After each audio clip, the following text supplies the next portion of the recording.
Okay, Mitsubishi Mirage G4. Ito mga boss, kinakabitan namin siya ng head unit. So ipakita ko lang sa inyo yung steering wire control. Para dito, may steering control kasi yan eh. So dito sa, ito yung may pindutan ng socket. Ayan, makita nyo. Ayan, may pindutan ng socket. Tapos dito, sa ibabaw, pink, black.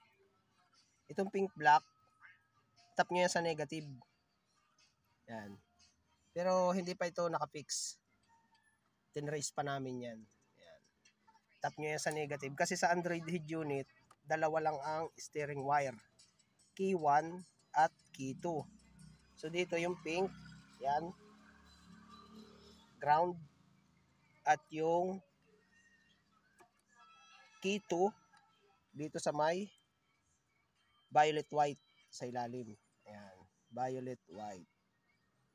Tapos yung key 1, kulay dilaw. Ayan. Key 1. Ayan. Tapos yung key 2, violet white. Ayan. Key 2. Tapos dito, damay na natin yung power. Yung kuryente niya, 12 volts. Ayan. Ang kulay niya ay yung pinakadulo. Pinakadulo, yan. Ito. Yan ang positive. Yan, ito yung pindutan, pinakadulo. Yung accessories naman, kulay pula. Accessories. Pinakadulo, taas. Ayan. Blue, white. Ayan yung pindutan. Itong blue, white. Accessories. Ayan. Tapos yung kuryente niya, magkabilang dulo sila. Ayan. 12 volts, rekta. Kabilang dulo. Accessories. Blue, white, kabilang dulo. Ayan. Tapos yung ground niyan, maglalagay na lang tayo sa body. Ayan. Tapos yung speakers niya, itong nasa gitna na 8 wire. Ayan, kung makikita nyo. Ito yung illumination, kalapit ng kuryente. Kulay gray, black. Ayan. Illumination, gray, black. Okay, doon na tayo sa speaker. Dito yung kasunod ng gray, black. Ayan. Red, white, green, white.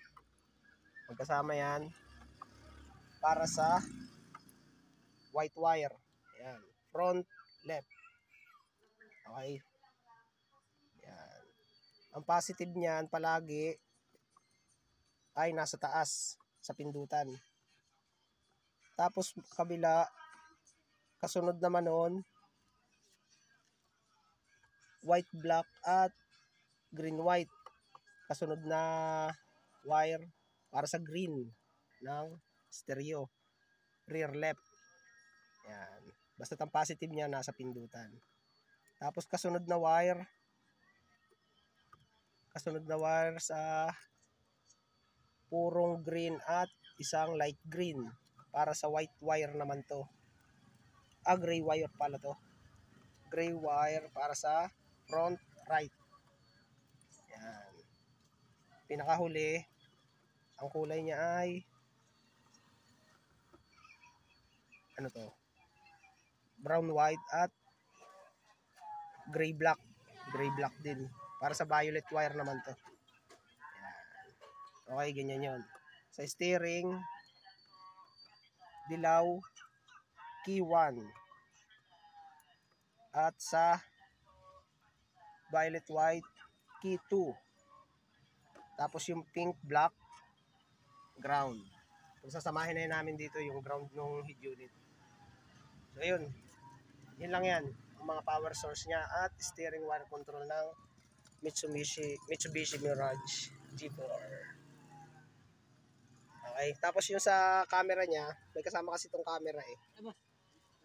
Ito sa reverse. Itong pula na to reverse. At ito naman sa RCA. Black, yellow. Itong isang block na ito, wala na yan. Hindi na natin gagamitin yan. Papakita ko sa inyo mamaya yung topping niyan.